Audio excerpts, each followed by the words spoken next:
How's it, everybody? What's up, one and all Hawaiians everywhere, near, far, and everywhere in between? My name is Kalei Tucan. Welcome to my podcast, the Hawaiian podcast. Basically, it's just me sharing my mana'o, sharing my thoughts, sharing my feelings, and doing an open therapy session, basically, for myself to kind of get a lot of this anxiety off of me. And I don't know, maybe you guys want to start your own podcast, who knows? But for me, I enjoy this because I get to talk, I get to share, I get to just, whatever thoughts are on my mind, I can just put it out there and let it find its avenue. Maybe it might help somebody else out, who knows? But basically in this podcast, it's just me talking, sharing my thoughts. I haven't had a guest on yet, but maybe one day soon. For those of you who are coming back to listen to these episodes, I appreciate it. And yeah, let's get right to it. Okay, so we're going to start off right now with the mana'o moment. And it starts off like this. So recently, my family and I, we were invited to this place called the Classic Fun Center. Basically, it's just a little skating rink, inside roller skating rink. Which is pretty cool because growing up in Hawaii, we didn't really have anything like that besides Ice Palace. So if any of you are from Oahu or from Hawaii and they know Ice Palace, this is kind of what it is here in Utah, but with no ice. It's just a roller skating rink. And to be honest, I think if somebody did that in Hawaii, it would do pretty well. We've never had that before, so being able to come and here into Utah territory and be able to experience this, it was so much fun. So anyways, we got invited to come to this indoor Classic Fun Center, roller skate rink, whatever. And my kids loved it. They had such a blast. You know, my girls were on scooters, except for my baby. My two oldest girls were on scooters, just pedaling themselves around. And they haven't quite reached the point where they can balance yet. So my oldest daughter was like trying to teach herself, trying to learn how to just scoot and lift her leg, scoot and lift her leg. My other daughter, my second child, was just like scoot, scoot, scoot, scoot, scoot, right? So she's doing that, and they did it. I guess they've never seen me on skates before. I think my older daughter has, but my second child never has seen it. So I decided, okay, let me go get some roller skates. And let me tell you this, the roller skates I can't use. I just don't know how to use them. I've seen kids out there just cutting it up, doing all these like spin around moves, a heel toe move, whatever it's called. I don't know what the terminology is. But I was just like, dang, man, these kids are really good. And some guys are, I don't understand what it is, but you can tell there's people there that just have this ego of, I am the best inside roller rink skater there is. And they start busting out dance moves, and they have that cocky look on their face where you just want to trip them when they're skating, right? Anyways, there's a bunch of these people here, and I don't know if that's just a Utah thing where they kind of just eye out people and they just like biker boy style, like, look at me, I can do this. What can you do? One up me. Anyways, I'm seeing these guys. I'm like, okay, I'm going to give it a try. I put those skates on and nearly bust my ass on the floor. Okay, so first of all, putting them on is kind of difficult for me. Then trying to stand up and walk, let alone skate. I tried to walk on them and scoop my legs like a little robot. And I nearly slipped and bust my ass. And there was a little kid behind me. So God knows what that kid saw. Probably saw like a big ape falling back on them, so they were definitely terrified. Thankfully, I didn't fall. I didn't bust my ass. I didn't break my arm, because I know if I leaned back and I put my hand down, guarantee would have snapped my arm for sure. So because I couldn't get my balance, and my girls are cheering me on, I'm like, you know what? Time to go old school. Time to do what I used to do and get the inline skates. So that's exactly what I did. I got the skates on. Let me just tell you, weighing 330 pounds and trying to skate is rough, okay? Not only is it rough on my knees, my ankles and the sides of my feet were just like, we are not trained for this. We haven't done this in decades. Why are we doing this tonight? So I put these skates on, I start going around. I'm like, yeah. And all of a sudden I can just feel it going boom, boom, boom. The sides of my feet. It was like putting on brand new shoes is basically what it felt like. And then trying to balance my big ass on 4 blades on each side of my foot. It hurt. It hurt a lot. But the main thing was that I was actually having fun. I got to push my daughters around on their scooters. Enjoyed the time we had there. It was hilarious to just, to see me, big body, come all the way down, and there's these 2 little skates that I'm riding on. So it was kind of weird, but fun. Overall, my kids enjoyed having me there. They enjoyed seeing me out there on the skating rink, riding around with them. Didn't bust out any moves or anything like that because my knees are shaky as hell. And I know that if I did slip and fall, that was it. I ain't getting up. That probably would leave a dent in the ground. But for the most part, I had a blast. So my kids enjoyed it. I enjoyed it. My wife definitely enjoyed watching me skate. She was laughing and probably amused and amazed at the fact that I could actually do that, because I was amused and amazed, but my feet were not happy. Going on. In this skating rink area, there's also a section where they have like arcade games. They have a huge indoor playground that kids can play on, and then they have this gigantic bouncy area, inflatable bouncy area, kind of like a huge bouncy castle, but it's not really a castle. It's like obstacles or whatever. Basically, it looks like a Wipeout session, but for kids. You know that TV show Wipeout, but for kids to play on, right? So my kids are going, they went through the playground, they had a ball there, they go up and down the slides, passing through things, and then they played some of the arcade games, had a ball there, and then they go and decide, okay, let's go jump on the this inflatable course, right? I'm like, okay, this is perfect, this is great. Let them run out their energy and let them knock out when we go home, right? They start running, jumping. There's this little platform on there, so this is all inflatable, right? They climb up this little platform to this little platform area, and they jump off, and they hit this soft pad, and they roll out, and they can do it again, right? Is this a Utah thing, or is this like a white person thing, or is this like a stupid, common sense thing that people are short on nowadays? What I'm asking is, why are there older kids? So there's 2 sections to this thing, right? There's obviously the older kids section, which is probably like, I would say 10 and up, 10 to 16 on this side, on the left-hand side. On the right-hand side is probably like 9 till infantry, right? Like small. So like I'm saying, why is this a Utah thing? Is this like a short common sense thing that, nowadays people just don't know? Or is it the fact that parents don't know how to teach their kids to be considerate of other people? So this is what I'm saying. My oldest daughter, jumps off the platform, hits the soft landing, and then this other kid literally jumps right behind her, almost lands on her. All right, and he thinks it's funny. He's like, yeah. Little does he know, Big Daddy here is watching. I look at this kid, he's all smiling, and I just stare his ass down. I said, yo, I like in my head, he knew already. I was making contact. I was doing my telepathic thing. I was busting out my Jean Grey Professor X status right here. My mutant powers were kicking in. I'm staring this kid down, telling him in my mind, you just messed up. Don't ever do that again. And he just like this happy, oh yeah, this little Holly boy. I don't know who he is, don't know how old he is, but he's just looking around like, yeah. And he sees me, and I just keep staring at him. It's a big smile and all. He has this huge smile on his face. I'm looking at him right dead in the eye like this. And I'm over here panting, breathing hard. I look at him, and he just puts his head down and walks away. And I don't care. And it wasn't just him. That's the thing. That's why I'm asking this question. Is it just a Utah thing?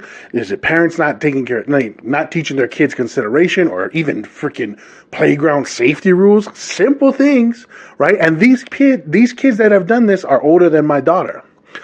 Another girl does the same thing. She's happy too. I don't care who you are.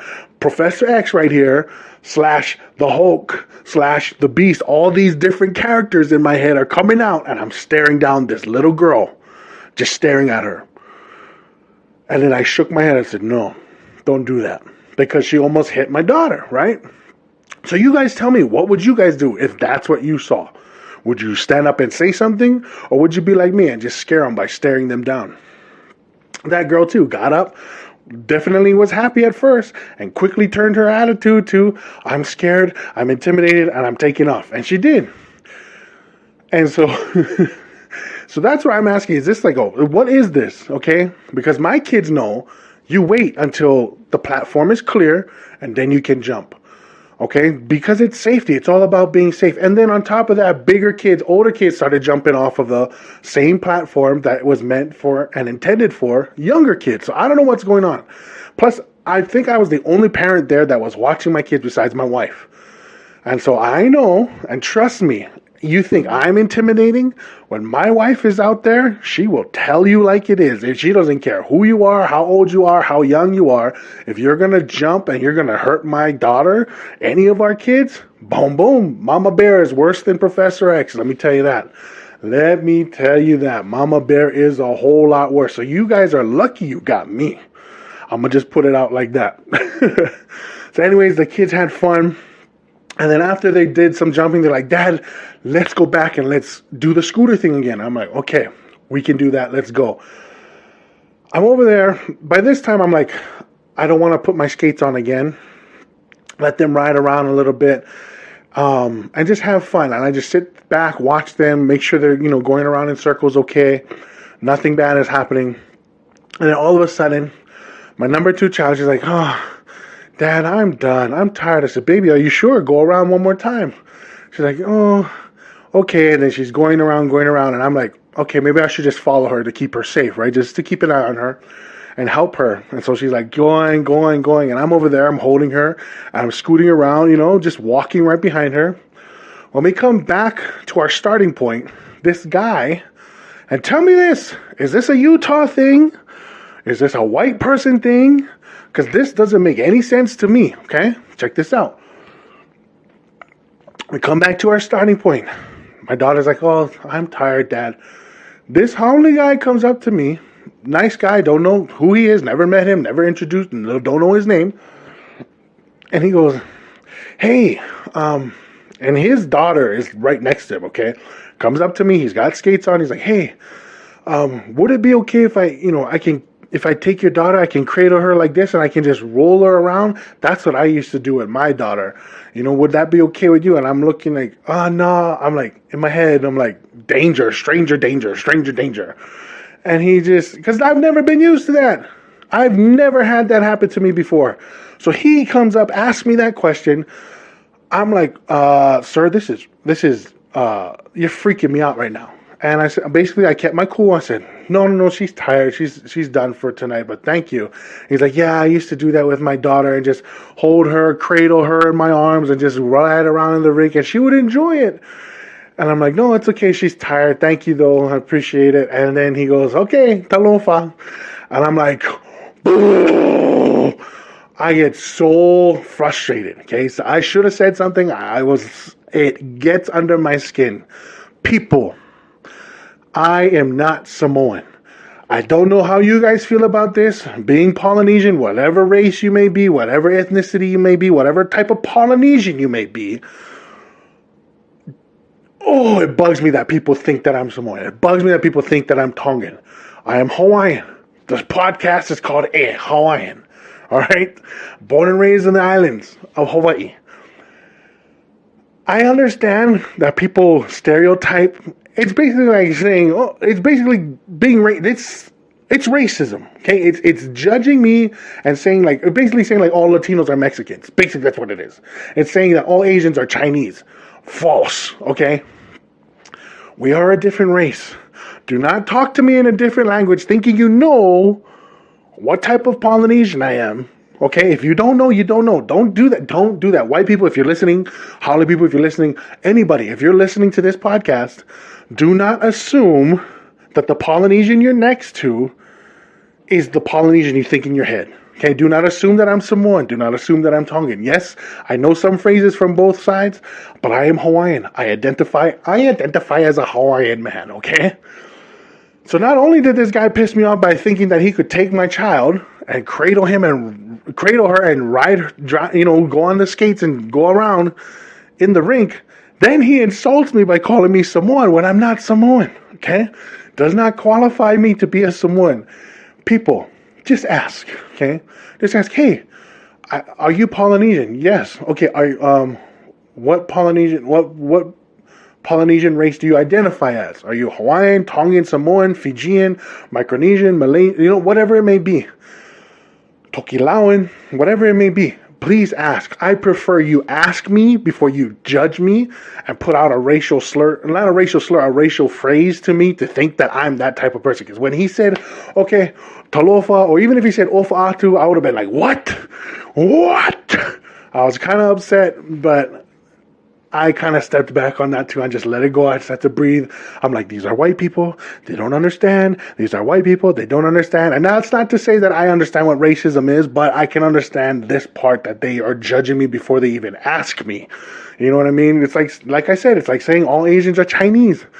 It's all Asians know Kung Fu. It's a stereotype. It's not real. That's slightly racist. Okay, so for all you people out there, listen to what I'm saying.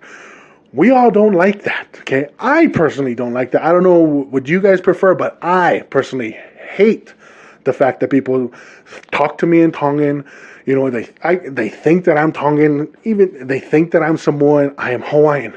I am a Hawaiian male. So please, don't do that anymore. And on top of that, please don't ask anybody to borrow their kid to ride around. Who the hell do you think you are, okay?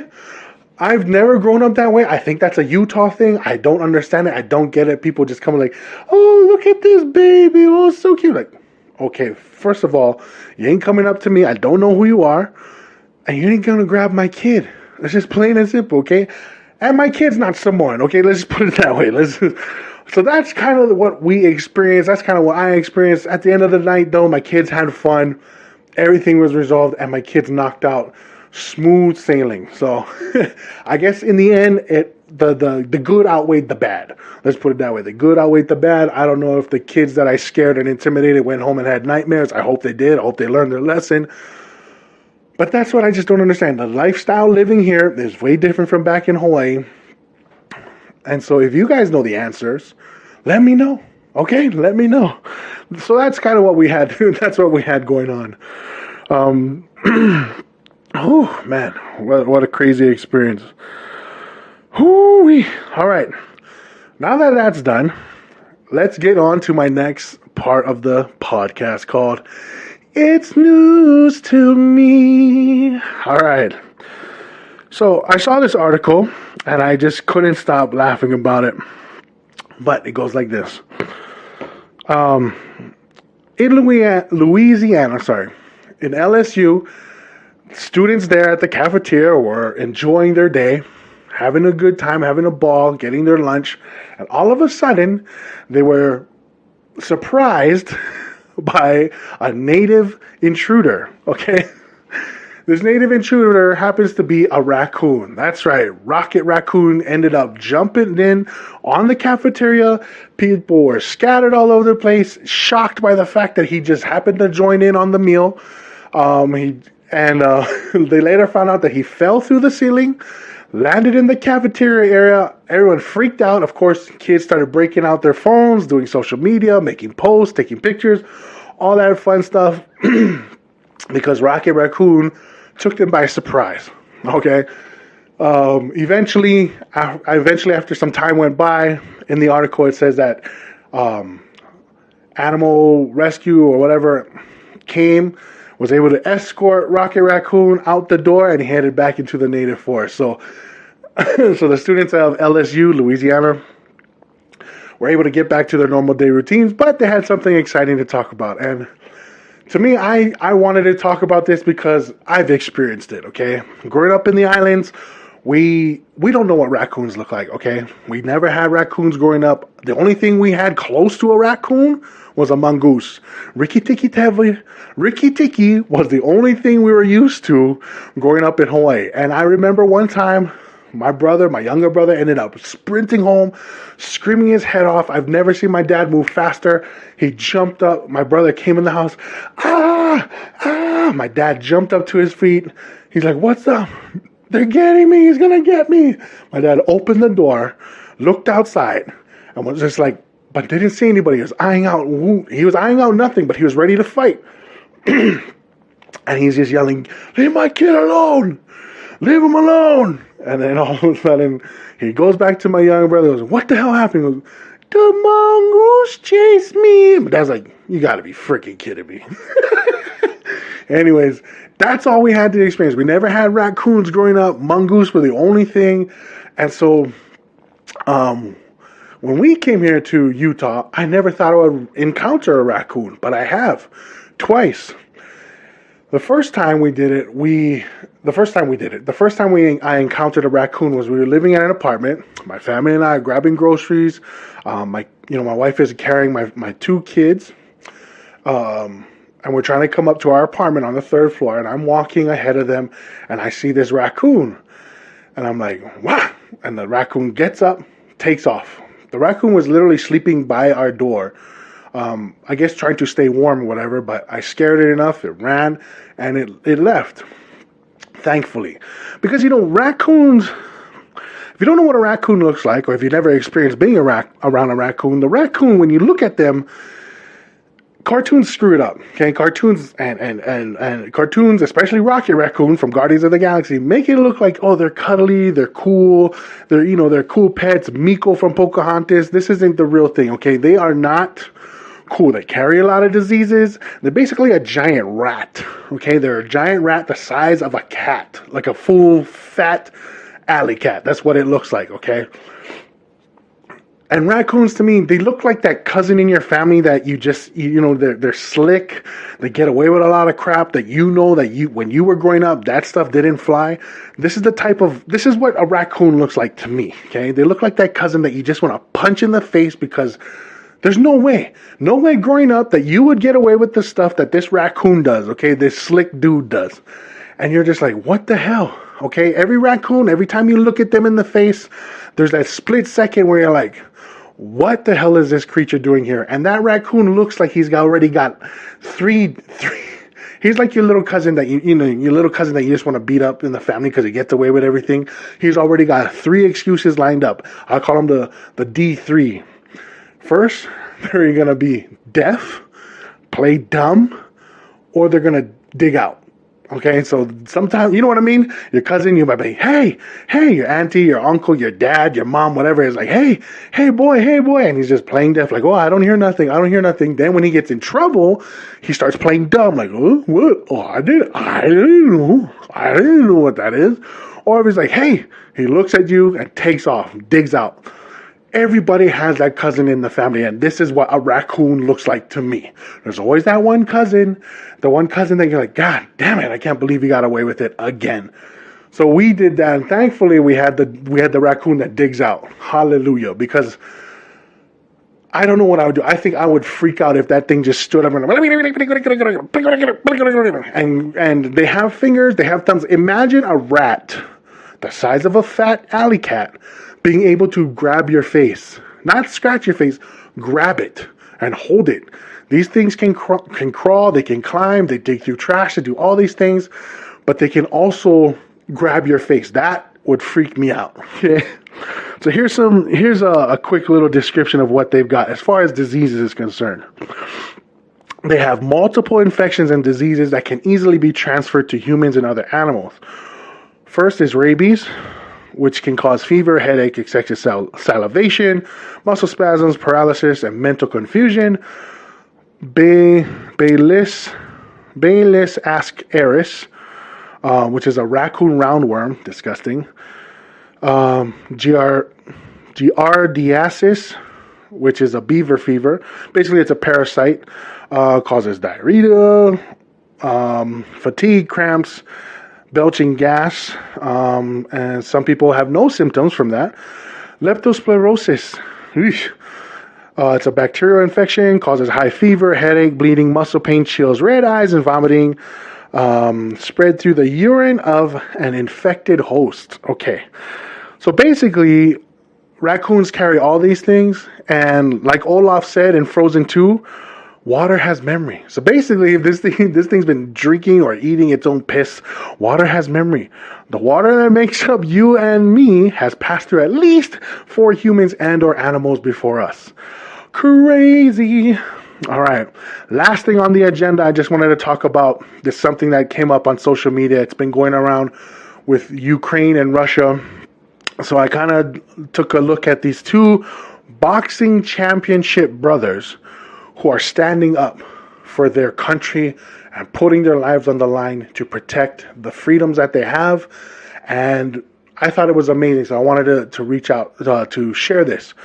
Okay, so there are 2 brothers, former champions in their own right for boxing.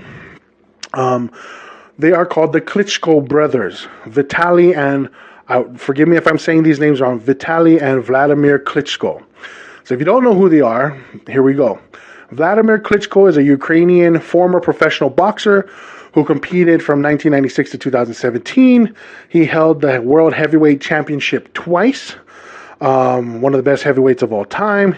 Check out this stat. He is 6'6". He's a gold medalist in 1996 Olympics. He's had 69 fights, 64 wins, and 53 by knockout. Whew. The net worth is around $90 million, okay? His older brother, Vitaly Klitschko, is also a professional championship boxer. His stats is 6'7", gold medalist boxer in the Olympics, 47 fights, 45 wins, 41 by KO, net worth estimated at $80 million. And by the way, he's also the mayor of a little place called Kyiv, Kyviv. Check this out. Both of them are PhD holders, according to this article. Thus, they have the nicknames Dr. Steelhammer, which is for Vladimir, and Dr. Iron Fist for Vitaly. They were raised in a military home and bounced around from place to place and had to fight off bullies early in their lives. And both, check this out, because of the money they make, both of them could have lived their elegant lives with their family because they had enough money to basically live off of that for the rest of their lives, and they didn't have to take care of their countrymen or stand up, but they decided, you know what, I'm going to fight Russia. They are not going to take my country from me, and if we have to prove that military-wise, then we will do that. And to add to that, current professional boxer Tyson Fury, stats 6'9", 278 to 280 pounds. He's the World Heavyweight Championship boxer, estimated 80 million to 120 million. This guy, who's not related to the Klitschkos, I don't believe, stated in social media press, hey, I'm also going to step in. If they're going to fight, I'm going to fight too. I'm going to be there to defend England if Russia ever decides to invade England. Tyson Fury said he, along with his father and his boys, his close friends and family, I'm guessing, will definitely enroll and enlist in the military to protect their home. And for me, I'm just like, man, that's crazy, okay? Because I don't know if I could do that. I think, no, I would. If they came and they started to press on my household, my family, then yes, I would. And there's always that saying, like, I don't know, I'm paraphrasing it, but I think Tyson Fury said it best. He said something along the lines of, fight and protect your country, love your women. Something like that. Fight for your country and love your women. That's amazing. And to me, I'm like, these boxers are good men. The fact that they could live a healthy life, a happy life. They could stay away from all this drama, all this war that's been going on and tormenting our world. But they decided, no, they're going to come, we're going to defend, and we're going to do everything we can to keep our home safe, our countrymen safe. That's exactly what we want to do, and I commend them for it. So I figured I'd share this with you guys, let you guys know that, hey, don't put yourselves down. You know, if you're ready to defend your country, do it. And even if you're making millions here in the U.S., you still have an obligation to protect your country in some sort of way, some sort of fashion. Maybe you don't go and join the military, but maybe you can help other ways. Like you can help bring resources to the military. You can help, provide aid some sort of way. doing our part to defend our country is a very, very noble thing, no matter where you're from, no matter, what race you may be. I believe it's an honorable thing to do. Okay? Anyways, that's pretty much it. Let's get to the last section, and here we go. We got Thought Bucket. Thought Bucket. If this is your first time joining me in for this, these are basically random thoughts that I have that I like to pull out of this bucket and then talk about and share about here on the podcast. But if you guys have questions, like I always say, go ahead, look me up on social media, Kalei2K, just search me up, look for my posts, and then ask me questions if you guys want to know anything about me or what, certain topics you want me to talk about. Okay, here is the question. What was your upbringing like this is not just for me, but it's for everybody. What was your upbringing like being the middle child with siblings? Life for me growing up, I guess that should have been a long topic, but life for me growing up wasn't too bad. Was rough. I grew up on the west side of Oahu. We didn't have much. I do have two brothers.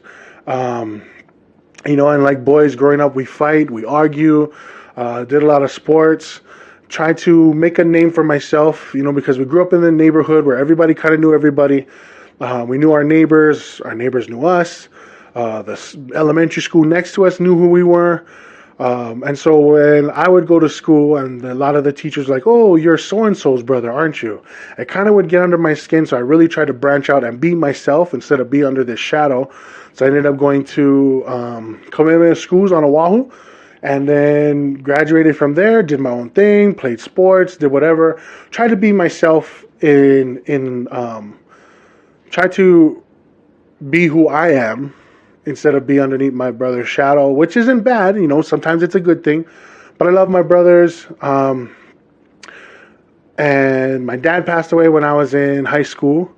Love and miss him. But I was raised kind of like learning how to be independent a lot. Learning how to be on my own, learning to let things go. Maybe I need therapy now as an adult because a lot of the things that I thought were okay aren't okay. But anyways, I can't say that I hated growing up the way I did because it made me who I am today. So that part I am thankful for. And growing up with siblings, like I said, it takes time to, I guess, as an adult, you kind of realize that you guys are all individual people. Some things click, some things don't.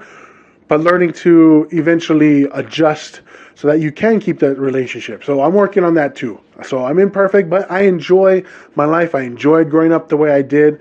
Love and miss my father. And yeah, it wasn't too bad. I can't say it was like living in the dirt like certain countries and certain people did.